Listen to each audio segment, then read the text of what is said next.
నల్గొండ జిల్లా దామరచర్ల మండలం బొత్తలపాలెం గ్రామ ఉప సర్పంచ్ నర్సింగు అనిల్ గౌడ్ గారు మనతో ఉన్నారు.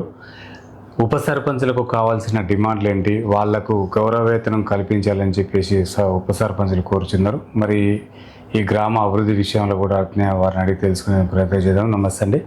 సరే, ఎట్లా ఉంది మీరు ఉప సర్పంచ్గా గెలిచిన తర్వాత సర్పంచ్ గారి సహకారంతో ఎట్లాంటి అభివృద్ధి చేస్తున్నారు? మీ ఉప సర్పంచ్ల డిమాండ్స్ ఏంటి? ముఖ్యంగా ఇప్పుడు గత ప్రభుత్వంలో ఉప సర్పంచ్లకి చెక్ పవర్ ఉండేది. ఇప్పుడు మెయిన్గా ఇప్పుడు చెక్ పవర్ తీసేయాలనే కాన్సెప్ట్ బాగా నడుస్తుంది. అది అట్లే ఉంచి కనీస వేతనం ఉప సర్పంచ్లు ఇప్పుడు సర్పంచ్కి 6,000 అయితే కనీసం ఉప సర్పంచ్కి 3,000 అట్లా కనీస వేతనం ఇస్తూ ప్రతి విషయంలో కూడా, అంటే ఇప్పుడు గ్రామాల అభివృద్ధిలో శిలాఫలకాలపైన ఉప సర్పంచ్ పేరు కంపల్సరీగా రావాలి. దాంతోపాటుగా వాళ్ళకి ఇచ్చేటటువంటి ప్రతి విషయంలో కూడా సర్పంచ్తో పాటు సమానంగా గౌరవం కూడా వాళ్ళకి కల్పించాలి. అదేవిధంగా నెక్స్ట్ మీకు ప్రత్యేక హోదా కావాలంటున్నారు. ప్రత్యేక హోదా కావాలి కంపల్సరీగా. ఎందుకంటే కొన్ని విషయాలలో మమ్మల్ని పట్టించుకోవట్లేదు. అంటే ముందు సర్పంచ్ పాత్ర ఉంటుంది, దాంతోపాటుగా గ్రామ పెద్దలది ఇట్లా ఉంటుంది అనమాట. ఒకసారి ఈ గ్రామంలో ఉప సర్పంచ్ గారి పాత్ర ఏ విధంగా ఉంటుంది? మీ అభివృద్ధిలో మీ సహకారం ఎంత మేరకు పనిచేస్తుంది అంటారు? నాది పూర్తి స్థాయిలో ఉంటుంది. ఎందుకంటే ఏ సమస్య మన దృష్టికి వచ్చినా కూడా వాళ్ళకి అందుబాటులో ఉండడం, వాళ్ళకి ఏదైనా నా వంతు సాయంగా, అంటే నేను ఏం చేయగలిగితే అది, సర్పంచ్ అందుబాటులో లేకపోతే దాని వెంట నేను అక్కడికి వెళ్ళి ఆ సమస్యని తీర్చడం జరుగుతుంది. సార్, మీరు ఎన్నో వార్డు నుంచి గెలవడం జరిగింది. ఆ వార్డు ప్రజలకు మీరు ఏం చెప్పాలనుకుంటున్నారు? తర్వాత ఈ గ్రామానికి మీ అభివృద్ధి కార్యక్రమాలు ఏ విధంగా ఉన్నాయి? నేను 10వ వార్డు నుంచి ఏకగ్రీవం అవ్వడం జరిగింది. మా గ్రామంలో అంటే ప్రత్యేకంగా 10వ వార్డు అనే కాదు, మిగిలిన 10 వార్డులను కూడా నా దృష్టిలో అన్నీ సమానమని నేను అనుకుంటున్నాను. ఎందుకంటే ఇప్పుడు 10 వార్డులు కలిపి నేను ఉప సర్పంచ్గా ఎన్నుకోవడం జరిగింది. కాబట్టి అన్ని వార్డులు నేను తీర్చిదిద్దాలనుకుంటున్నాం. గ్రామంలో శానిటైజర్ కానీ, ఇప్పుడు దోమలు మెయిన్, ఇప్పుడు ఈ వాతావరణ దోమల సమస్య ఎక్కువ ఉంది, దాన్ని పారిశుద్ధంగా, అది ఇప్పుడు కొద్దిగా కరెంట్ సమస్య ఎక్కువ ఉంది, దాన్ని కూడా తక్షణమే కొత్త స్తంభాలు వేయడం జరిగింది. ఇప్పుడు కొత్త లైన్లు అవి లాగి ప్రతి విషయంలో వాళ్ళకి నా వంతు నేను అందుబాటులో ఉంటాను. ఓకే సార్, మీరు మీ వార్డులో ఉన్న ప్రజలకు ఏకగ్రీవం చేశారు అంటున్నారు కాబట్టి వాళ్ళకి ఇచ్చిన హామీ ఏంటి? ఏం హామీ ఇస్తే మీకు, అంటే ఏకగ్రీవం చేసిరంటే ఊరుకునే మీరు ఏదైనా ఒక ఈ వార్డుకు పలాంది చేస్తానని హామీ ఇస్తావు కదా, అది ఏమి ఇచ్చినావు? లేకపోతే పెట్టలేదు వాస్తవంగా. ఓకే సార్, ఇప్పుడు ప్రస్తుతానికి గ్రామంలో ఈ డ్రైనేజీ వ్యవస్థ చాలా ప్రాబ్లం ఉంది. మరి డ్రైనేజీ వ్యవస్థ పైన మీ అభిప్రాయం ఏంటి? ఆ సమస్యను మీరు ఎలా పరిష్కరించబోతున్నారు ఉప సర్పంచ్గా? ఇప్పుడు మామూలుగా ఎమ్మెల్సీ ఫండ్ ఒక 20 లక్షల వరకు అనుకున్నాం. సార్ దగ్గర ఎమ్మెల్సీ గారి దృష్టికి తీసుకోవడం జరిగింది. ఒక 20 లక్షలు కనుక అది శాంక్షన్ అయితే మెయిన్ సీసీ రోడ్లు, ఈ డ్రైనేజ్ సమస్య అనేది పూర్తిగా కంప్లీట్ అయిపోతుంది. ఆ ఫండ్ రావాలి. సార్, ఇప్పుడు ఇంకుడు గుంతలు కావాలంటున్నారు. ప్రతి ఇంటికి ఇంకుడు గుంత ఉండాలి అని అంటున్నారు సార్. మరి ఇంకుడు గుంతల పైన మీరు ప్రజలకు ఎలాంటి అవగాహన? మొన్న రీసెంట్గా జలసిరి అనే ప్రోగ్రామ్ చేయడం జరిగింది. దాని గ్రామ సభలో పెట్టి ప్రజలందరికీ దాని పూర్తి అవగాహన కల్పించడం. ఇప్పుడు ఇంకుడు గుంత, దానివల్ల గ్రౌండ్ వాటర్ అనేది మనకి మెయిన్ ఇప్పుడు రాబోతున్న ఇప్పుడు కరువు వస్తుంది అంటారు, ఎల్నీలో ప్రభావం కంపల్సరీ ఉంటుంది అంటారు. దానివల్ల ఇంకుడు గుంతలు అనేది ప్రతి ఇంట్లో తీసుకుంటే దానికి గ్రౌండ్ వాటర్ పెరిగిద్ది, దానివల్ల ఫ్యూచర్లో మనకి మంచిగా ఉంటుందని ఇప్పుడు మన గ్రామ సభలో కూడా దాని గురించి చాలా చర్చించడం జరిగింది. దానికి అమౌంట్ కూడా ప్రభుత్వం ఇస్తూ ఉంటుంది, 6,000 శాంక్షన్ చేస్తాను, దాని దగ్గర ఉండి చేపిస్తాను ఇప్పుడు ఉంటాను. సార్, ఇక సీసీ రోడ్లు కూడా కొన్ని చోట్ల ఇంకా పూర్తి కాలే, అసంపూర్తిగా ఉన్నాయి అంటున్నారు. మరి ఎప్పుడు మీ వార్డులో కూడా అక్కడక్కడ పూర్తి కాలేవు ఇంకా, మరి ఎప్పుడు పూర్తి చేస్తారు సార్? ఇప్పుడు బడ్జెట్ వాస్తవంగా మనకి ప్రభుత్వం బడ్జెట్ అనేది ఏం పెట్టలేదు. ఇప్పుడు ప్రత్యేకంగా అయితే ఎమ్మెల్సీ ఫండ్ నుంచి ఒక రీసెంట్గా 10 లక్షలు తీసుకొస్తే ఇప్పుడు అక్కడ కసిరెడ్డి కూడా ఉందన్నమాట. దీనికి అటాచ్మెంట్లో ఉంటుంది, ఊరు బయట ఉంది, దానికి సీసీ రోడ్ వేయడం జరిగింది. మెయిన్ అది పెద్ద సమస్య ఉంటే వర్షంలో గుంతలు ఎక్కువ వచ్చి ట్రాక్టర్లో ఇబ్బంది అవుతుంది అనమాట. అది కంప్లీట్ అయింది. ఎమ్మెల్సీ ఫండ్ ద్వారా చేయడం. ఇది ప్రభుత్వం మనకంటే ఇప్పుడు ఎవరికి 15th ఫైనాన్స్ ఇచ్చినాయి. మామూలుగా మనకి ఇప్పుడు పరిశుద్ధం, జీతాలు, ఇక మెయిన్ చిన్న వాటికి సరిపోతున్నాయి. ఇప్పుడు పెద్ద ఫండ్ కదా సరే ఈ రైలు గేట్ దగ్గర ప్రాబ్లం అవుతుంది అంటున్నారు, ఏదన్నా ఆడ ఏర్పాటు అండర్ పాస్ లాంటిది ఏర్పాటు ఇప్పుడు చేస్తారు. మామూలుగా ఇప్పుడు సింగిల్ అయినప్పుడే చాలా ఇబ్బందిగా ఉంది. ఇప్పుడు డబుల్ ట్రాక్ పడుతుంది, దాంతో ఇప్పుడు మనకి గేట్ పడితే దాదాపు 20 నిమిషాల పైన ఫుల్ ట్రాఫిక్ అవుతుంది. మనకి ఆదివారం వస్తే చాలా అంటే చాలా, అక్కడ బస్ స్టాండ్ వరకు ఇక్కడ ఊళ్ళో వరకు మొత్తం ఫుల్ ట్రాఫిక్, అది చాలా ఇబ్బంది అవుతుంది. దానికి మరిగా ఫర్దర్గా ఏదైనా తీసుకోవాలి. మరి అధికారుల దృష్టికి తీసుకెళ్ళి ఇప్పుడు వాళ్ళు పక్క నుంచి వేరే ట్రాక్ తీస్తా ఉన్నారు. దాన్ని వాళ్ళు ఎంతవరకు ఏం చేస్తారు అనేది చూడాలి. సార్ ఇక్కడ గ్రామ భద్రత కొరకు మీ దగ్గర ప్రణాళిక ఏముంది సార్? గ్రామ భద్రత అంటే ఈ మహిళలపై జరుగుతున్న అఘాయిత్యాలు కానీ, తర్వాత ఎట్లాంటి అవాంఛనీయ సంఘటనలు జరగకుండా మీరు పోలీసుల ద్వారా అవగాహన సదస్సులు ఏమైనా ఏర్పాటు చేశారా? ఆల్రెడీ ఇంతకుముందు మనకి అలివ్ ప్రోగ్రామ్ మనకి ఎస్ఐ గారు శ్రీకాంత్ రెడ్డి సార్ తోటి పెద్ద ప్రోగ్రామ్ చేయడం జరిగింది మన బుత్తలపాలెం గ్రామంలోనే. అప్పుడు ఆయన ఫస్ట్ సేఫ్టీ గురించి చాలా వరకు చెప్పిండు, చాలా విషయాలు చెప్పిండు జనాలకి. దాని తర్వాత ఇప్పుడు మహిళ పైన జరుగుతున్న వాటి గురించి కూడా, ఇప్పుడు యువత కొద్దిగా చెడు దారిలో పోతుంది అనమాట. అంటే కొంచెం మద్యం ఆ విషయాలలో కొంచెం డిస్టర్బెన్స్ ఉంది. వాళ్ళకు కూడా సార్ ఆయన స్టైల్లో కొంచెం చెప్పడం జరిగింది, కొద్దిగా మార్పు వచ్చింది. ఇక పూర్తి స్థాయిలో ఇంకేమైనా ప్రోగ్రాం ఉంటే చేసి చర్యలు తీసుకుంటాం. సరే విలేజ్లో బాగా రైతులు కానీ ఊర్లో మహిళలు కానీ ఇబ్బంది పడుతున్నారు సార్. ఈ కోతులు, కుక్కలు వీటి మీద చాలా ఇబ్బంది పడుతున్నారు. నూతన పంట మార్పిడి చేద్దామన్నా కోతులు బతకనిస్తలేవు అంటున్నారు. కుక్కలు అయితే అసలు మనుషులతో పాటు అయ్యే ఎక్కువ ఉన్నాయి అంటున్నారు సార్. మరి అది నివారణ కొరకు మీ కాడ వాస్తవంగా కుక్కలది ప్రోగ్రామ్ చేద్దామని అనుకున్నాం. అంటే చంపకూడదు, ఇప్పుడు మనకి అది యాక్ట్ ఉందని. ఇప్పుడు 2 వర్గాలు ఉంటాయి కదా, ఇప్పుడు ఆపోజిట్ వాళ్ళు ఉంటారు. మన కుక్కలు చంపితే దాన్ని ఫోటోలు తీసి ఏదో ఒక చిన్న అవకాశం కొంచెం చూస్తారని దాన్ని కొంచెం ఆపడం జరిగింది. ఇప్పుడు ఇక కోతులు అంటే ఇంతకుముందు కొండముచ్చుంది మన దగ్గర. అప్పుడు సరే గత ప్రభుత్వం వల్లే తీసుకొచ్చారు దాన్ని, అది బాగానే కొంతవరకు చేసింది, కానీ అది చనిపోయింది రీసెంట్గా. మళ్ళీ ఇప్పుడు కొత్త దానికి ప్లాన్ చేయాలి. కొండముచ్చి తీసుకొచ్చి డైలీ ఒకరోజు మనం తిప్పడం జరుగుతుంది. ఎవరికి వాళ్ళకి ఇచ్చి పారిశుద్ధ కార్మికులు ఉన్నారు కదా, డైలీ ఊళ్ళో తిప్పేది. ఇప్పుడు ఈ మధ్య చనిపోయింది అది. తీసుకొస్తే కోతుల బెడద కూడా చాలా వరకు ఉంది. ఓకే సార్, ఇక్కడ బంగారు మైసమ్మ టెంపుల్ ఉంది అని తెలిసింది, ప్రజలు అంటున్నారు. దానిపైన ఎమ్మెల్యే గారు దృష్టి పెడితే కొంత ఉపాధి కలుగుతుంది, తర్వాత కొన్ని గ్రామాలకు ఉపాధి కలుగుతుంది, తర్వాత ఆదాయం వస్తుంది అంటున్నారు సార్. మరి ఈ విషయం ఎమ్మెల్యే గారు ఏమన్నా దృష్టి పెట్టే ఆలోచన ఉన్నాయా? ఇప్పుడు ఈ విషయం ఇప్పటివరకు సార్ దగ్గరికి తీసుకెళ్ళలేదు, కానీ వాస్తవం ఇప్పుడు కల్లేపల్లి నుంచి కంపల్సరీ బుత్తలపాలెం నుంచి వెళ్ళాలి. కాబట్టి అనుకున్నంత స్థాయిలో కాకుండా కొంతవరకైనా అంత ఇంత ఉపాధి అనేది ఉంటుంది ఈ గ్రామానికి. మనకి ఇంతకుముందు రీసెంట్గా మనకి సీసీ కెమెరాలు వాళ్ళు పెడతాను. ఇప్పుడు టెంపుల్కి వెళ్తారు కదా, ఇప్పుడు సండే కానీ మనకి గురువారం కానీ కంపల్సరీ జనాలు ఎక్కువ. నైట్ టైంలో ఏమవుతుందంటే ఎవరు వచ్చిర్రు అనేది మనకు తెలియదు. బయట వ్యక్తులు వస్తురా లేకపోతే దొంగతనానికి వస్తున్నారో మనకు తెలియదు. ఏమనంటే కల్లెపల్లి టెంపుల్కి వెళ్తున్నాం అని చెప్తారనమాట. పేరు టెంపుల్ది అసలు ఏం జరుగుతుంది అనేది మనకి తెలియదు. ఏమంటే టెంపుల్ పేరు మీద పోతుంది. దాని గురించి గుడి చైర్మన్ వాళ్ళతో మాట్లాడితే వాళ్ళు ప్రతి స్తంభానికి 4 సీసీ కెమెరాలు పెట్టిద్దాం చేద్దామని అన్నారు, కానీ అది వాళ్ళు కూడా చేయలేదు. ఎమ్మెల్యే దృష్టికి అయితే తీసుకోపోలేదు ఈ సమస్య. తీసుకోపోతే దానివల్ల అంత ఎంతో ఉపాధి అయితే కంపల్సరీ ఉంటుంది. ఎందుకంటే ఇప్పుడు బస్ స్టాండ్లో కూడా కొన్ని షాపులు ఉన్నాయి, కోళ్ళు, కొబ్బరికాయలు, అవి వారం అంత ఎంతో ఉపాధి అనేది కొన్ని కుటుంబాలకి పర్లేదు గుడి వల్ల. ఇంకా కొంచెం ఎమ్మెల్యే గారి దృష్టి తీసుకపోతే అవుతుందని అనుకుంటున్నాం. సార్ ఇక్కడ అట్లే మన నిరుద్యోగ యువతకి ఉపాధి కల్పన ఏ విధంగా ఉంది సార్? శంకర్ నాయక్ గారు కానీ ఇక్కడి నుంచే ఉన్నారు, ఎమ్మెల్యే గారు ఇద్దరు కూడా ఉన్నారు. కాబట్టి కొంతమంది నిరుద్యోగులకి ఏమైనా ఉపాధి కల్పించే ఆలోచన ఉన్నాయంటారు? ఎమ్మెల్సీ కానీ ఎమ్మెల్యే కానీ చాలా వరకు ప్రజలకు అందుబాటులోనే ఉన్నారు. మామూలుగా ఏదైనా సమస్యని ఫోన్లు చేసిన రెస్పాండ్ కావడం అనేది అందుబాటులో ఉన్నారు. ఇక యువత అనేది చదువుకున్న యువత ఆల్రెడీ ఇప్పుడు బయట హైదరాబాద్లో అదేదో ప్రైవేట్ ఏదో పని చేసుకుంటూ పోతున్నారు. లోకల్గా ఉన్న వాళ్ళకి స్కిల్ డెవలప్మెంట్ ప్రోగ్రామ్ ఏదైనా పెట్టి దాని ద్వారా ఎమ్మెల్యే గారు చేస్తే బాగుంటుందనే ఆలోచన. ఒకసారి చిన్న వయసులో ఉప సర్పంచ్గా ప్రజలు మిమ్మల్ని గెలిపించినందుకు ఏ విధంగా ఫీల్ అవుతున్నారు? నన్ను గెలిపించిన ప్రతి ఒక్కరికి నేను ఎప్పుడు కూడా రుణపడే ఉంటా. ఎందుకంటే నా చేతనైనంత వరకు నేను ఏదో ఒక పని చేసుకుంటూ వాళ్ళకి అందుబాటులో ఉండి, వాళ్ళకి ఏ సమస్య వచ్చినా ఏ కష్టం వచ్చినా నేను అందుబాటులో ఉంటాను. ఎందుకంటే నాకు ఇంత చిన్న వయసులో ఉప సర్పంచ్ అనేది ఇప్పటివరకు కూడా, ఇంకా గట్టిగా చెప్పాలంటే ఇక్కడ బొత్తలపాలెం ఇప్పటివరకు ఒక టర్మ్ కూడా బీసీ ఉప సర్పంచ్ అనేది లేదు. ఓసీ లేకపోతే ఎస్సీ అట్లా ఉండేది. ఫస్ట్ టైం బీసీ ఉప సర్పంచ్ అనేది ఫస్ట్ టైం నాకే వచ్చింది. దాన్ని నేను కాపాడుకొని ఆ పేరుని ఎప్పుడు అలాగే ఉంచేటట్టు చూసుకుంటాం. సార్ మీరు అంటే రాజకీయ పరంగా మీరు ఎదుర్కొన్న సమస్యలు ఏమున్నాయి సార్?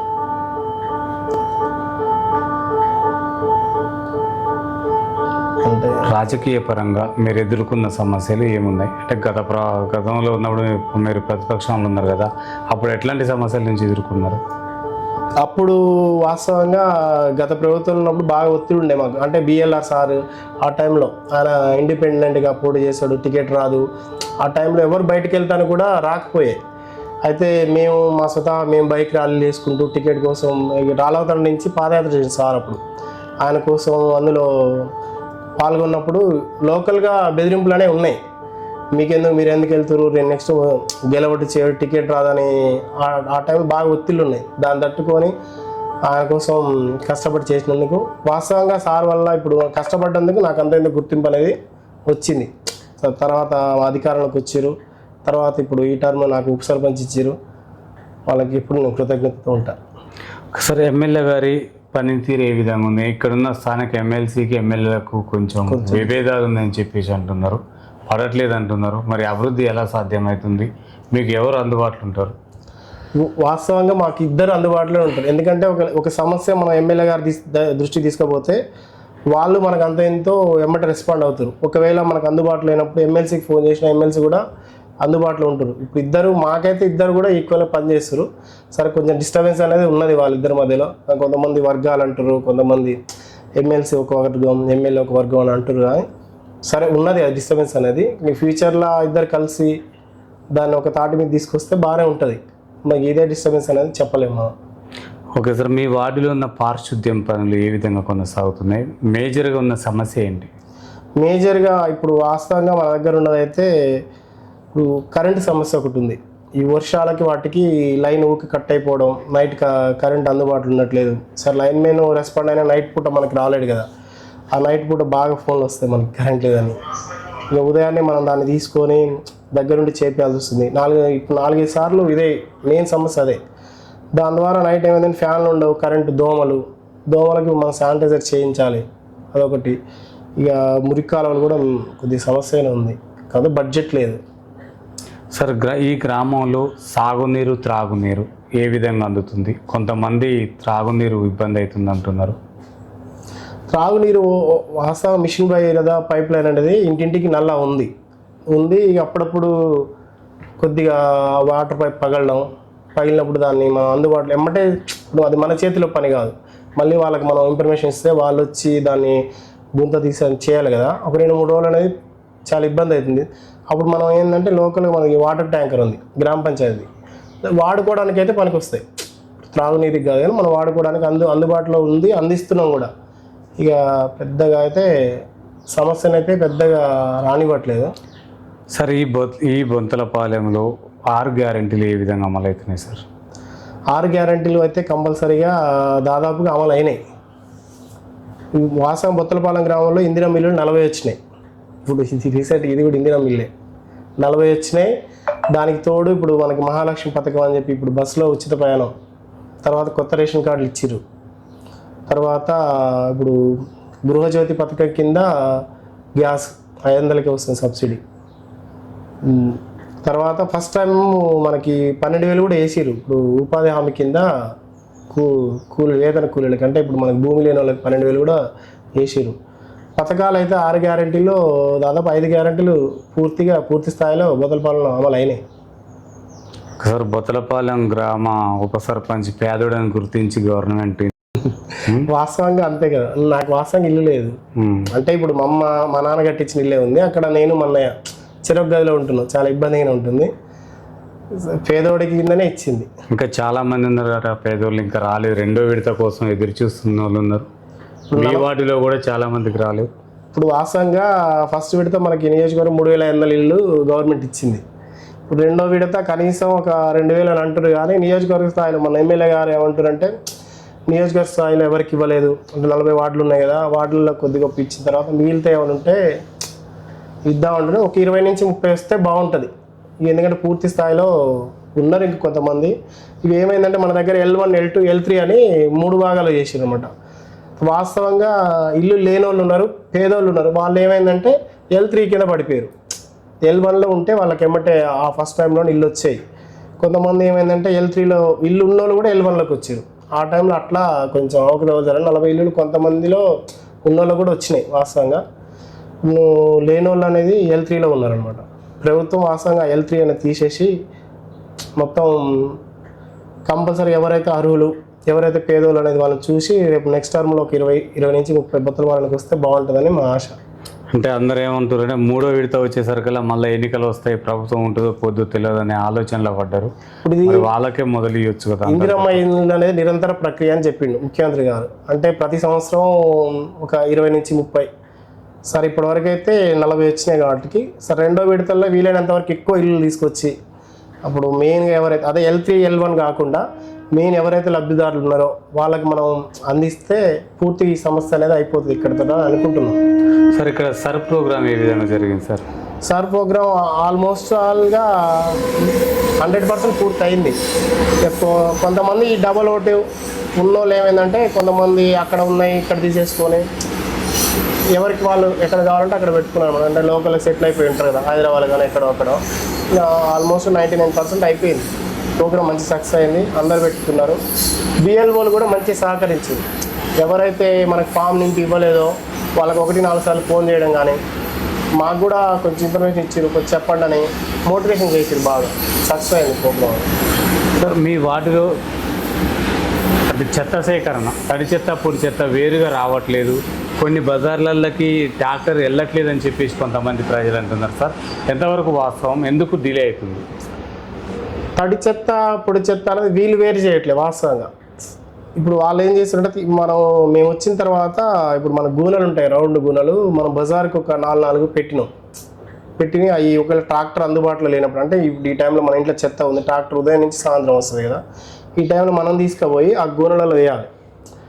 వేయకుండా వీళ్ళు ఏం చేస్తారంటే ఆ బయట పడేయడం లేకపోతే తడి చెత్తను మొత్తం కలిపేయడం అట్లా చేయడం వల్ల ఇక అదే సమస్య. అవి వేసిపోయినాక కుక్కలు అనేవి బాగా రోడ్డు మీద మొత్తం కలిచ్చి ఆగమనం చేస్తుంది. దానివల్ల సమస్య అవపడుతుంది. పర్లేదు వర్కర్లు కూడా మంచిగానే పని చేస్తారు, కానీ ఇక మెయిన్ సమస్య ఏంటంటే కొంచెం వాళ్ళకు కూడా వయసు మీద పడుతుంది. ఓకే సార్, ఇక్కడ పంట మార్పిడి విషయంలో రైతులకి మీరు గ్రామ సభల ద్వారా ఎట్లాంటి అవగాహన సలహా సూచనలు ఇస్తున్నారు? మాలో ముఖ్యమంత్రి గారైనా ఇప్పుడు ప్రభుత్వం ఏమంటుందంటే 6 తడులు పంటలు వేసుకుంటే మంచిది, ఇప్పుడు వరి మీద బాగా డిపెండ్ కాకుండా. ఎందుకంటే ఒకవేళ వర్ష చూసినది తక్కువ ఉంది కాబట్టి ఈ వరి కాకుండా వేరే పంట వేసుకుంటే బాగుంటుంది ప్రభుత్వం చెప్తుంది. దానికి తగ్గట్టుగా ప్రజలు కూడా మోల్డ్ అయితే బాగుంటుంది అని మా ఆలోచన. ఈ గ్రామ సభల్లో అంటే ఇప్పుడు రేపు 2వ తారీఖు గల గ్రామ సభ ఉంటుంది, ఆ రోజు వీలైనంత వరకు చెప్తాం మేము కూడా. సార్ ఇక్కడ బత్తుల లక్ష్మారెడ్డి గారు ఎమ్మెల్యే కొనసాగిస్తున్నారు. సార్ ఈ బొత్తలపాలెంలో అభివృద్ధి కార్యక్రమాల విషయంలో వారి పాత్ర ఏ విధంగా ఉంటుంది? పూర్తి స్థాయిలో వారి పాత్ర ఉంది. మనకి ఏ సమస్య అయినా లేదంటే ఏదైనా పని విషయంలో పోయినా కూడా ఇప్పుడు మాకు ఇది కావాలంటే ఆయన వీలైనంత వరకు మనకి సహాయ సహకారాలు అందిస్తూనే ఉన్నాడు. సార్ ఇక్కడ మొత్తం కూడా పిల్లలు విద్య కోసం ప్రభుత్వ పాఠశాలలు వదిలేసి ప్రైవేట్ వైపుకు మళ్తున్నారు. రోజుకు 2, 3, 4, 5 బస్సులు వస్తున్నాయి, తీసుకెళ్తున్నాయి సార్ అంటున్నారు. మరి బడిబాట కార్యక్రమం ద్వారా ఉపసర్పంచ్గా తల్లిదండ్రులకు అవగాహన సూచనలు ఏ విధంగా ఇచ్చారు సార్? మనం బడిబాట కార్యక్రమం అనేది ఫస్ట్ మన జూన్ నెలలోనే స్టార్ట్ చేసినాం. అయితే వాస్తవంగా సైదుల్ సార్ ఉన్నారనమాట హెడ్ మాస్టర్ గారు. వారు కూడా పూర్తి స్థాయిలో పిల్లల కోసం తిరగడం. ఎందుకంటే ఇది ఇప్పటిది కాదు ఈ సమస్య. ఇప్పుడు రాను జనాలు మొత్తం మోల్డ్ అయిపోయారు. ప్రైవేట్ స్కూళ్ళల్లో బాగా పిల్లలు మంచిగా చదువుతారు, ఇంగ్లీష్ బాగా వస్తుంది అనేది బాగా జనాలలోకి వెళ్ళిపోయింది. అవసరమైతే ఇంకెక్కువ మేము కష్టం చేసైనా సరే డబ్బుల గురించి ఆలోచించకుండా వాళ్ళు ప్రైవేట్ వైపు బాగా మొగ్గు చూపారు. ఇప్పుడు కాదు కాబట్టి ఈ సమస్య అనేది నిమ్మలంగా మనం ఇప్పుడు పోయినసారి కంటే ఇప్పుడు కొద్దిగా ప్రైవేట్ నుంచి గవర్నమెంట్ స్కూల్కి చాలా వరకు మారేది పిల్లలు. ఒక 10 నుంచి 20 మంది వచ్చారంట ఈ సంవత్సరం. ఇంకా నెక్స్ట్ ఇయర్ అట్లే జనాల్లో మంచి అవగాహన కల్పిస్తూ వాళ్ళు కూడా కొంచెం స్టడీ వైపు పిల్లల్లో అవగాహన కల్పిస్తే పర్లేదు. వాస్తవంగా అయితే ఈ స్కూల్ మాలో పోతుంది తీసేస్తారని లాస్ట్ టైం 19 మంది ఉన్నారనమాట. ఇప్పుడు బాగానే 30 వరకు వచ్చింది స్ట్రెంత్. దాన్ని పెంచుకుంటూ పోతాం. ఊళ్ళో కూడా మేము తిరిగి చెప్పినాం చాలా వరకు, పంపించండి గవర్నమెంట్ స్కూల్లో కూడా ఇంగ్లీష్ మీడియం చెప్తారు, దాని ప్రైమరీ స్కూల్ ఉంది, అన్నీ మనకు అందుబాటులో ఉన్నాయని చెప్పినాం చాలా వరకు. ఇంకా కొంతవరకు మారుతారు నెక్స్ట్ ఇయర్. సరే, ఈ గ్రామంలో బెల్ట్ షాపులు నడుస్తూనే ఉన్నాయి ఇంకా, వాళ్ళకు మరి మీరు ఏమన్నా నోటీసులు ఇవ్వటం, వాళ్ళని పిలిచి బెల్ట్ షాపులు కొనసాగించొద్దు అని చెప్పేసి ఏమన్నా చెప్పారా? నోటీసులు అయితే ఇవ్వలేదు. మామూలుగా అయితే 2 ప్రోగ్రాంలకు ఇచ్చినాం. ఒకటి అంబేద్కర్ జయంతి నాడు మామూలుగా ఆ రోజు వరకు, ఎందుకంటే అమ్మొద్దు అని చెప్పి నోటీసులు పంపించినాం. ఒక్కరోజు వరకు పంపించినాం. అది ఆ రోజు వరకు అమ్మొద్దు, పూర్తి స్థాయిలో నిషేధించాలని చెప్పి పంపించినాం. ఇంకా బెల్ట్ షాపులు అనేది అయితే ఇప్పటివరకు అనుకుంటాం మరి సర్పంచ్ గారు మేము కూర్చొని. సార్, రాష్ట్ర వ్యాప్తంగా మొత్తం రాష్ట్రం నుంచి నిధులు రావట్లేవు అని అంటున్నారు, కేంద్ర నిధులతోటే గ్రామ పంచాయతీలు నడుస్తున్నాయి అంటున్నారు. మరి మీకు అభివృద్ధి ఏ విధంగా సాధ్యమవుతుంది? ఇప్పుడు అదే 15th ఫైనాన్స్లో పడ్డ అమౌంట్ ఇప్పటివరకు మొన్నటి వరకు కేంద్ర నిధులు తోటి నడిచినట్టు వాస్తవంగా. ఇప్పుడు మనకి ప్రభుత్వం అనేది నిధులు ఇంతవరకు వేయలేదు.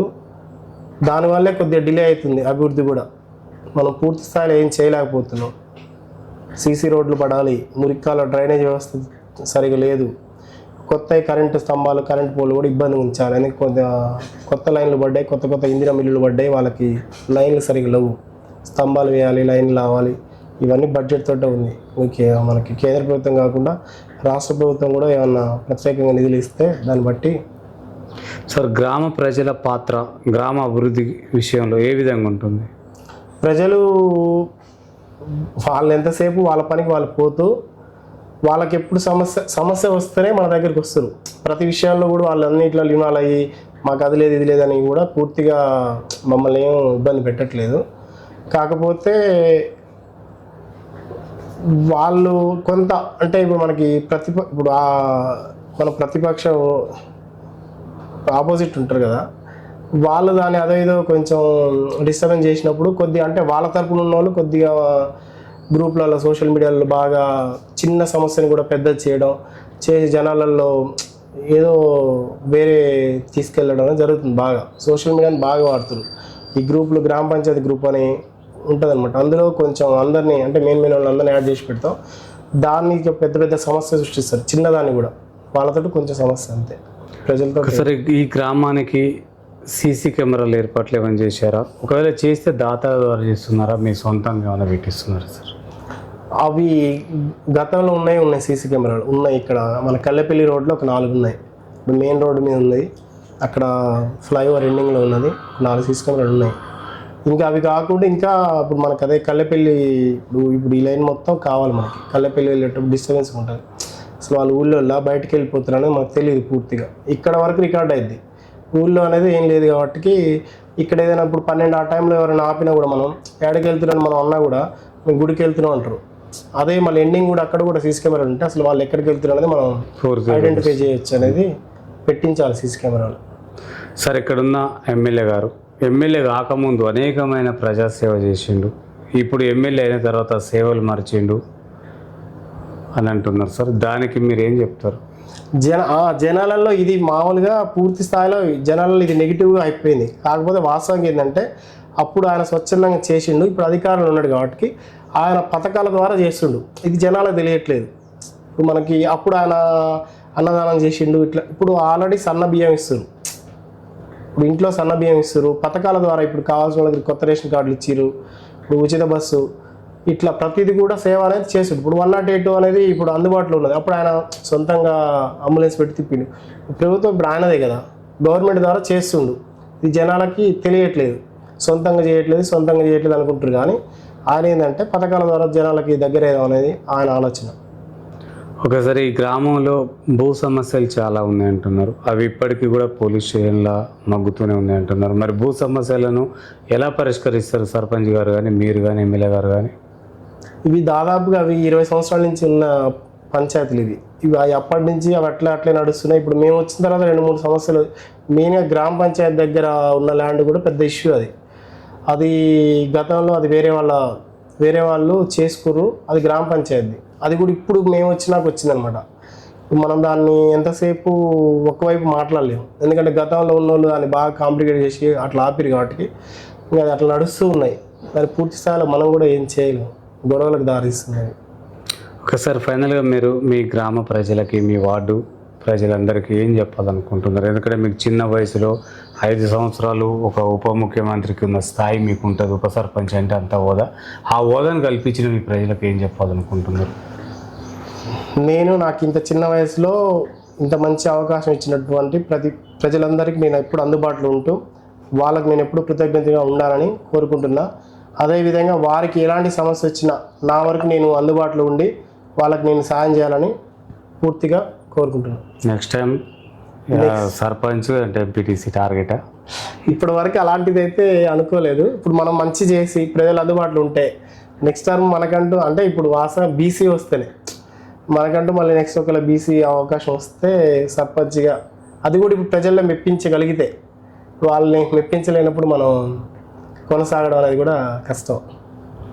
Okay sir, thank you sir. చూస్తున్నాండి మీ తెలుగు టీవీ మరో వ్యక్తితో మేము ముందుకు వస్తుంది.